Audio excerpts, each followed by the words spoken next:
Hi, everybody. This is Peter Schiff. Last week, President Obama finally made it official and nominated Janet Yellen to chair the Federal Reserve Board. For a while, though, of course, there was a lot of speculation as to exactly who the president was going to pick. From the beginning, though, my money was always on Yellen. And the reason I was so confident that the president would choose Yellen was because I believed of all the candidates in serious consideration, Yellen was by far the worst choice. And I was very confident that President Obama would make the worst choice, and he didn't disappoint me. That is precisely what he did.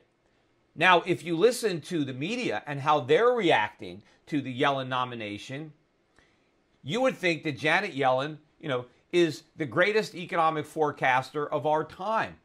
They're portraying Yellen as if she was some lone voice crying out, there's a housing bubble, and nobody would listen. She was sounding the alarm, and her cries were falling on the deaf ears of her colleagues. Have a listen. I'm going to read what some of the reporters are writing about Janet Yellen. This is from the New York Times. It's an op-ed submitted by the editorial board of the New York Times, October 9th. Quote, as president of the Federal Reserve Bank of San Francisco from 2004 to 2010, Janet Yellen sounded the warning about the housing bubbles, even as others praised the boom. Here's what Alan Blinder wrote in the Wall Street Journal. Yellen was one of the first members of the Federal Open Market Committee to realize the housing market's troubles could cause a major recession. Ed Harris, writing in the New York Times, Janet Yellen was one of the only top Fed policymakers who warned about the housing bubble before the crisis. Matthew O'Brien in The Atlantic, quote, Janet Yellen raised concerns about the housing bubble in the mid-2000s and highlighted the dangers of a credit crunch. Here, Mark Gungloff, writing for the Huffington Post, Janet Yellen warned early and often, starting at least in 2005, about the problems in housing and the looming economic catastrophe. And finally, in a letter written to President Obama and signed by about a third of the Senate Democrats urging the nomination of Janet Yellen, they wrote, quote, she displayed prescience and identified the impending threats that both the housing bubble and the shadow banking sector pose to our entire economy. So there you have it. She was Cassandra. She was sounding the alarm. She knew a huge crisis was coming, yet nobody listened to her. The implications being that if Janet Yellen had only been Fed chairman instead of just one of the governors, we wouldn't have had a housing bubble, or maybe the bubble would have been much smaller, the fallout not nearly as great had she been on the helm. But now we have an opportunity to really nominate a Fed chairman that has a great understanding of economics and is an excellent forecaster, because after all, she tried to warn us about the huge dangers of this massive housing bubble. She was worried about a huge financial crisis, and nobody listened to her. None of that is true. It is complete, unadulterated nonsense. It is entirely made up. In fact, not only does the record not support that she warned about anything, but it actually shows that she downplayed the warnings that were made by others. She was reassuring everybody that there was nothing to worry about when it came to the housing bubble. So all of this is being made up. But don't take my word for it. Let's listen to what Janet Yellen said herself. I'm going to go back to the very speeches that the media is relying on as evidence that she saw the crisis coming and warned about it. Because, most people, they're not going to read the speeches that everybody is referencing. They're just going to assume that the references are correct, but they're not. They're completely fabricated. So I'm going to go back. These are the exact speeches, the two speeches, one in 05 and one in 06, that everybody is using as evidence to support the idea that Janet Yellen warned about the housing bubble. First, this is from the 4th annual Haas Gala, Haas Business School in Berkeley, my old alma mater. This is from San Francisco, October 24th, 2005. I'm going to read what Janet Yellen said in that speech. And of course, these speeches are on the internet. So if you think I'm making any of it up, you can Google the stuff yourself. Here it is. Quote, today, it's not stock prices, but house prices that have been soaring. Soaring house prices have raised concerns about national economic stability. Note she says that there have been concerns raised. She doesn't specify that she's concerned. She just says that there are concerns out there. Let me go back. In the U.S. as a whole, the share of residential investment in GDP is now at its highest level in decades, and this sector has been a key source of strength in the current expansion. So she doesn't necessarily see it as a problem. She sees it as a source of strength. I'll continue. The question for policy is, will this source of strength reverse course and become instead a source of weakness? Question mark. It's a question. It's not a statement. Put more bluntly, is there a house price bubble that might deflate? And if so, what would that mean for the national economy? So she's not saying there is a housing bubble that will deflate. She is posting a question. Is there a bubble? And if there is a bubble, should it be a problem? What might happen if it deflates? So this is not somebody that's warning about anything. She is discussing an issue. Now, she starts to talk about a bubble. Quote, the literature generally defines a bubble as a situation where the price of an asset, in this case housing, is significantly higher than its fundamental value. One common way of judging whether housing's price is in line with its fundamental value is to consider the ratio of house prices to rents. Currently, the ratio for the U.S. is higher than at any time since the data became available in 1970, about 38% above its long-run average. So in trying to make the case for a bubble, she can point to one possible indication of a bubble, which is price to rents. That's all she can come up with. In the entire speech, the only evidence that she has for the potential of a bubble is that one data point. There's nothing else. Now she begins to talk about why there might not be a bubble. She says, quote, higher than normal ratios do not necessarily prove that there's a housing price bubble. Of course, there was a lot of other proof that she was blind to, but let's get back to what she said. Quote, house prices could be high for some good fundamental reasons. For example, changes in the tax laws that reduce the potential tax bite from selling one's home and buying another. Innovations in the mortgage markets make the funds invested in housing more liquid. Constraints on the supply of housing in a number of markets. And the most fundamental factor, low mortgage interest rates. So she goes on the list for fundamental reasons to validate the increase in home prices, suggesting that it's not a bubble. And of course, she's talking about the mortgage market, home equity extractions, all the problems that are in the credit market. She identifies as pluses, as reasons why housing is not in a bubble. Now I'm going to continue.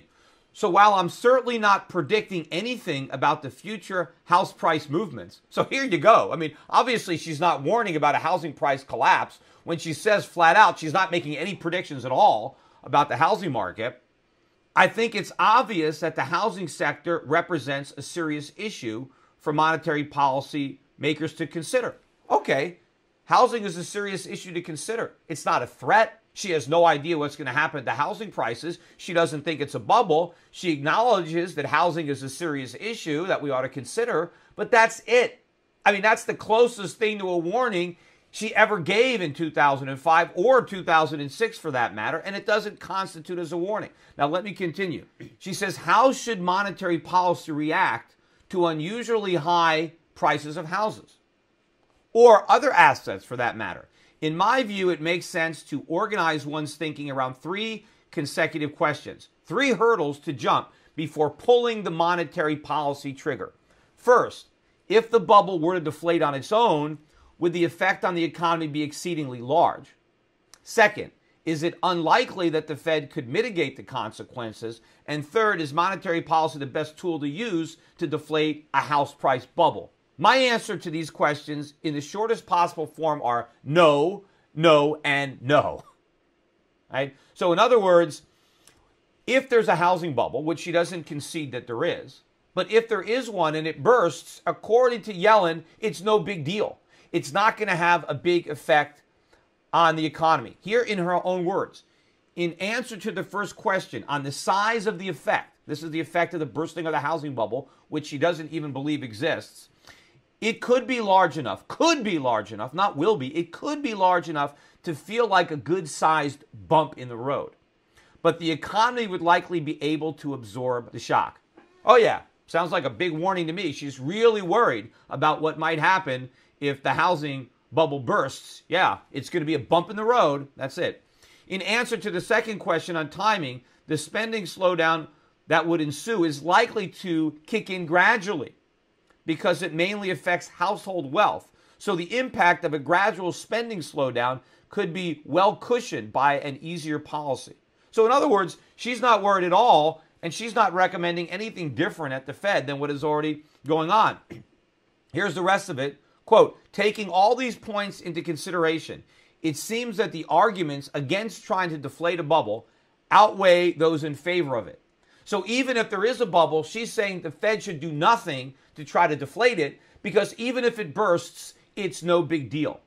But of course, she doesn't believe there's a bubble. She poses the question at the beginning of her speech, is there a bubble? And based on the speech, you have to conclude that her answer is no. She thinks there are people that think there might be a bubble based on evidence, and the only evidence she can point to is rents. But then she comes up with all these fundamental examples of why she believes that the housing prices are justified by the fundamentals. Now, that's the 2005 speech. When everybody says she started warning as early as 2005, they're basing that on that speech. But she didn't warn about anything. All she really did is try to downplay the risks. She tried to dismiss the warnings that others were making and say there's nothing to worry about. The housing market is fine. The economy is fine. And she reiterates that in her 2006 speech. This is a presentation to the Bay Area Council Outlook Conference in 2006, April of 2006. Let me read what Janet Yellen said in that speech. Quote, I'll start with the broad brushstrokes on the outlook for economic activity. Prospects for growth in the year ahead are solid at the national level. The U.S. economy has shown remarkable resilience in the face of some severe shocks. Economic growth appears to have roared back in the first quarter of this year. My best guess is that economic activity will remain healthy, supported by strong productivity growth and continued strength in consumer spending and business investment. I expect economic activity to settle back to more trend-like and sustainable rates as the year progresses. This is April 2006. Does this sound like somebody who is warning about a major recession, about a housing bubble that's about to burst, about a financial crisis? She's very optimistic in April 2006. Now, here's where she talks a little bit about housing. A significant moderation in the rate of appreciation of house prices could well restrict not only the pace of residential construction, but also the pace of consumer spending. So she is forecasting the possibility. She's not saying it will happen for sure. The possibility that the rate of appreciation in home prices might slow down. She's not talking about real estate prices going down. She's saying that maybe they won't go up as fast as they have. That's all she's thinking about. Let me continue. Some observers, right, not her, right, some observers, she's not saying me, some observers believe that consumer spending has been bolstered by the withdrawal of equity from housing. Well, of course it has. And of course, this source of funds would be smaller if the pace of appreciation abated. Again, she's talking about houses appreciating more slowly, right? Not a bubble bursting. Furthermore, there is the so-called wealth effect. Now, maybe she's saying so-called because she doesn't actually believe it exists, because it was real. Right? There's the so-called wealth effect on spending, because houses are such an important part of many people's portfolios of assets. With this asset appreciating more slowly, consumers are likely to pull back in spending.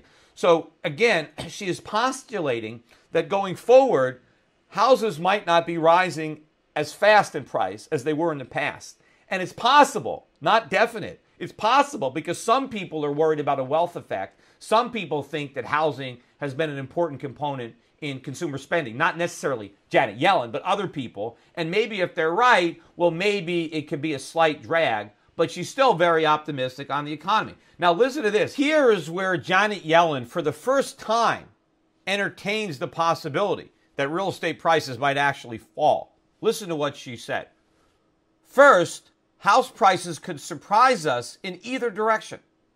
In other words, instead of the significant moderation I've built into my forecast, home price appreciation could either slow much more than I expect, or it could continue at its current pace.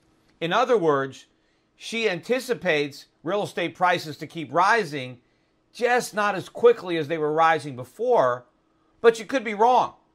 They might rise even more slowly than she thinks, or they might continue to rise at the same pace. Now, she postulates something different. If it slows much faster, or worse yet, reverses course. That's it, reverses course. That means goes down. The impact could be very restrictive for both residential construction and consumer spending. That's it. That is the entirety of her warning. That maybe if real estate prices were to fall, which is something that she does not expect, that it could be restrictive to residential construction and consumer spending. Not that it will be, but that it might be. And again, she limits her concern to one part of the economy. She doesn't say it could usher in a financial crisis, a great recession. We need to do something to guard against this possibility. No, she's quite sanguine. If she's wrong and real estate prices don't keep rising, if instead they go down, it's possible that it could be a slight negative because it might be restrictive for residential construction and consumer spending. Now, let me continue. Alternatively, house prices might go on climbing as fast as ever. So she's really going on the limb here. She really knows what's going on. They may keep going up. They may go up faster than she thinks. They may go up more slowly. They may go up even faster than ever. Maybe it's possible they might go down. That's it. That is the sum total of her warning. In fact, she continues, she says, so far, the early signs of cooling in U.S. housing markets are broadly consistent with the degree of moderation I've envisioned. In other words, everything is fine. She thinks her forecast of a moderation in the appreciation of home prices is right on schedule. Everything is fine. There's nothing wrong with the economy. There's nothing wrong with the housing market. There are no threats, according to Janet Yellen. Yet the media is basing this. They're basing this speech and saying she was warning about a housing bubble. How could she have been warning about a bubble if she expected the prices to keep going up? If you think it's a bubble, you think the prices are too high, and you would think they were going to come down, but not Janet Yellen. And she couldn't even see the housing bubble after it had peaked because the peak was in 2005. It's already started to deflate, and she still doesn't know it's there. Now, here is a quote I've got from the Fed minutes from the meeting in September of 2006. Housing prices are now falling, which is something that Janet Yellen did not see coming. And here is her admission of that fact. Quote, the speed of the fall off in housing activity and the deceleration in house prices continues to surprise us, including Janet Yellen. She's part of us. So now she's acknowledging that housing prices have gone down, which was a surprise to her because she expected them to go up. And instead, they went down. But now she's assuring everybody not to worry. Listen to what she said after she acknowledged a surprise drop in home prices. Quote, of course, housing is a relatively small sector of the economy and its decline should be self-correcting.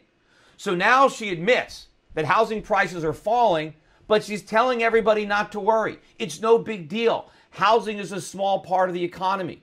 Does this sound like somebody who's worried about the housing bubble, who's warning about a housing bubble or a financial crisis or a great recession? No. Janet Yellen is just as clueless as everybody else. In fact, she admitted as much herself. In 2010, when she was testifying before the Financial Crisis Inquiry Commission, of course, I wanted to testify before that commission. They wouldn't let me, but Yellen testified. And let me read exactly what Janet Yellen said during that Financial Crisis Inquiry Commission. I quote, "I did not see and did not appreciate what the risks were with securitization.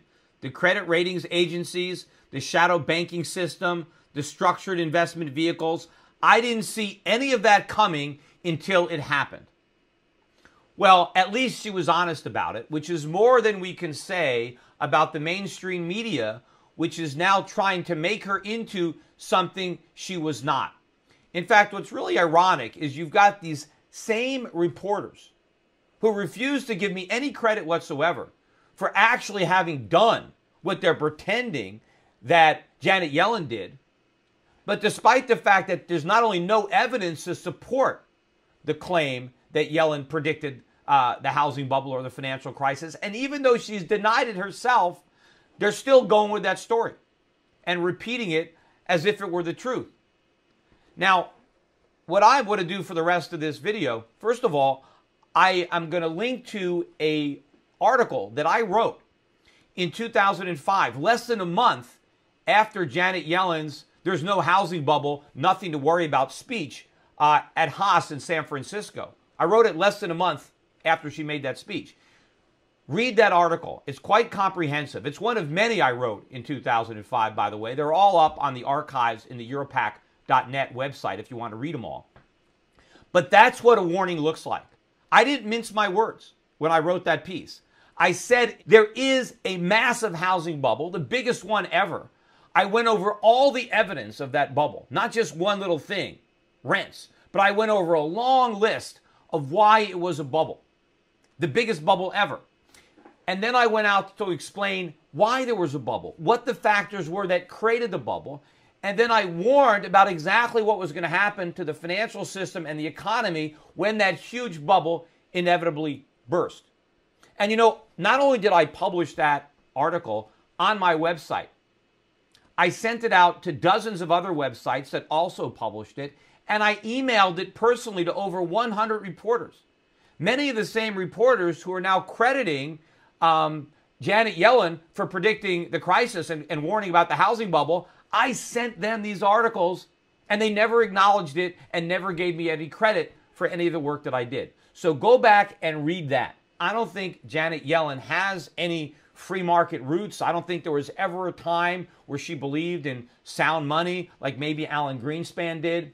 I think she is a Keynesian and inflationist through and through, deep down in her bones. I think that she will dig in and she will resist changing course. She will never admit to the monetary mistakes of the Fed. She will continue to repeat those mistakes until we ultimately overdose on stimulus. So rather than celebrating the fact that Janet Yellen is now chairing the Federal Reserve, we should be preparing for the collapse, because she will do nothing to alter our fate. If anything, she simply will ensure that when that collapse comes, it's that much more damaging, that much more painful a process to endure than had the president potentially nominated somebody with a better understanding of economics and monetary policy and how monetary policy affects the economy. Hi everybody, this is Peter Schiff, and I wanted to do a follow-up video to the one that I came out with last week exposing the truth behind Janet Yellen's supposed warnings about the housing bubble and the financial crisis. I realized that when I recorded that video, I really glossed over one key comment that Yellen made back in 2005 that I really think deserves much more attention. So I'm going to go and analyze that in more depth right now. If you remember from that last video, in 2005, Janet Yellen posed the question, is there a housing bubble? And she basically answered it by saying no, there was not, because she identified one reason that there might be a bubble, but then four fundamental reasons to justify why real estate prices were rising, not because of any kind of bubble, but because of the fundamentals that therefore justified the higher prices. And one in particular had to do with credit. And I want to go over that comment right now that I kind of glossed over in the last video. Let me read you what she said. This is in her 2005 speech in San Francisco that many people use to justify the idea that she warned about the housing crisis and the bubble.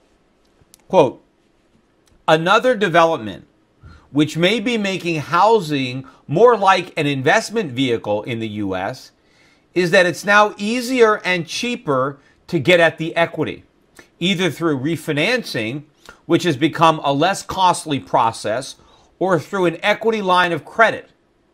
These innovations in mortgage markets make the funds invested in houses more liquid." So Janet Yellen is saying because Americans are treating their houses as investments, that those houses are now more valuable because they're not just a place to live, but they're an investment. Well, first of all, what she's describing isn't Americans treating their house as an investment, but as an ATM machine, as a source of leverage, a collateral to finance consumption and speculation. In fact, she just said that real estate prices are too high if you judge them by rents, right? Because the rents weren't high enough to justify the price. So real estate was not a good investment. She acknowledged that.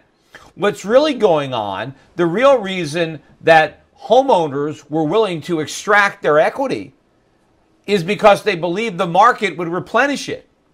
They weren't investing in houses, they were speculating in houses. Homeowners were banking on appreciation, and because they were so confident that their house would keep going up in value, they were willing to extract the equity and spend it. And the lenders, because they were also so confident that real estate prices would keep rising, that they were willing to extend the credit in the first place. So what she is doing, she is putting her finger on rampant real estate speculation, on incredible leverage and debt as evidence that there's no bubble, when that's precisely why there was a bubble. In fact, the reason the financial crisis was so bad was because so many people did what Janet Yellen was pointing at as being a good thing. She said these were innovative products. These weren't innovative. These were ticking time bombs. This is what made the financial crisis that she had no idea was coming so bad. Because when real estate prices were rising and people were taking advantage of that by doing home equity extractions and lines of credit, the minute real estate prices started to fall, nobody had any equity left because they'd already borrowed it out and spent it. And so that's why there was a financial crisis, because all these mortgages went bad. Had they not had all these innovative mortgage products, had individuals not borrowed so much against their houses on the way up, they would have still had that equity on the way down. And so the bursting of the housing bubble wouldn't have been nearly as bad. The reason it was so bad was because so many people were doing exactly what Janet Yellen saw that they were doing, yet instead of being nervous about it, instead of being concerned, she was happy. She was applauding it. She was a cheerleader for the housing market. She was saying that all of this proved that there was no bubble. In fact, this was the bubble mentality that I was writing about back in 2005. People were so confident that real estate prices would go up, nobody wanted to sell their house. In fact, in the past, if you needed to access your home equity for whatever reason, you would have to sell your house.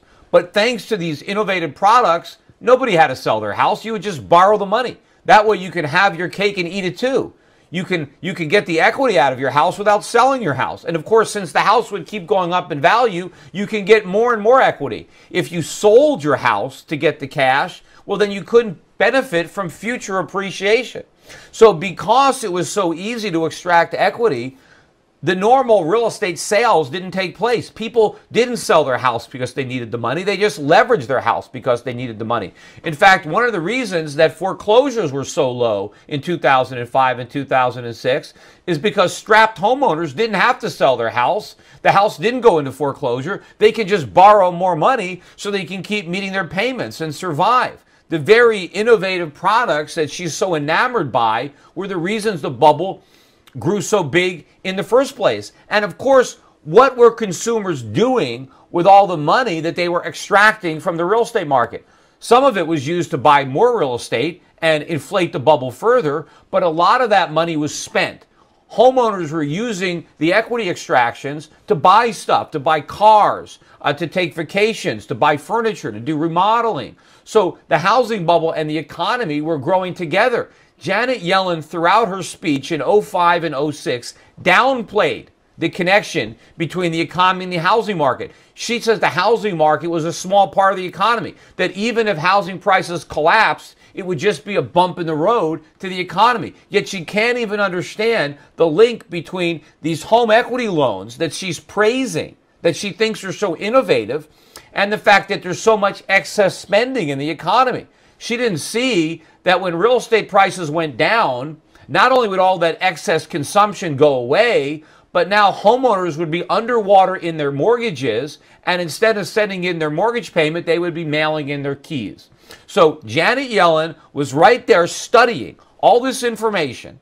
She had it at her fingertips. She looked over all the debt excesses, all the credit excesses in the real estate market. She talked about Americans basically using their homes as ATM machines and said, there's nothing to worry about. Everything is fine. Everything is great. Real estate prices deserve to be going up because Americans can now use them as a source of liquidity. Because you can now extract the equity and spend it, that means real estate is more valuable. Of course, everybody wanted to own a home because it was your ticket to Easy Street, because you can keep on borrowing and living beyond your means. But all of this was part of the bubble. All of this is what defined the bubble. But none of it was obvious to Janet Yellen. The person that the left, the person that President Obama is trying to credit for having warned about the financial crisis, having predicted the financial bubble, was not only as blind as most of her colleagues, but she was a cheerleader.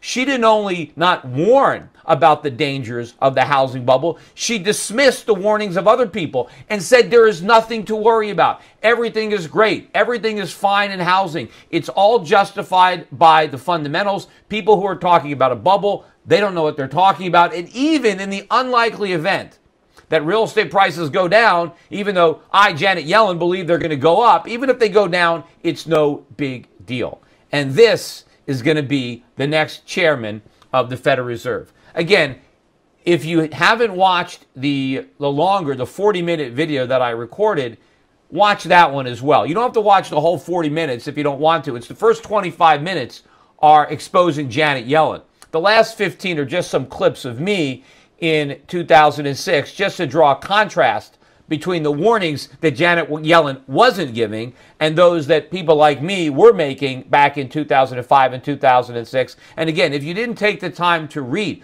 the article that I wrote in 2005, specifically addressing what Janet Yellen was talking about as a reason to be optimistic. I addressed that specifically as why the bubble was so big and why it was going to be such a disaster when it burst. And again, you can read that 2005 article on the Europac commentary archives. In fact, I would suggest reading all my housing articles in 04, 05, 06, and 07. It's great reading. And for anybody who says that nobody could have predicted this, no one saw that crisis coming, just read those articles and you know how complete nonsense that is. And of course, the biggest nonsense of all is now to pretend that Janet Yellen was among the people who warned about the crisis and saw it coming, because she did nothing of the kind. That's all for now. Take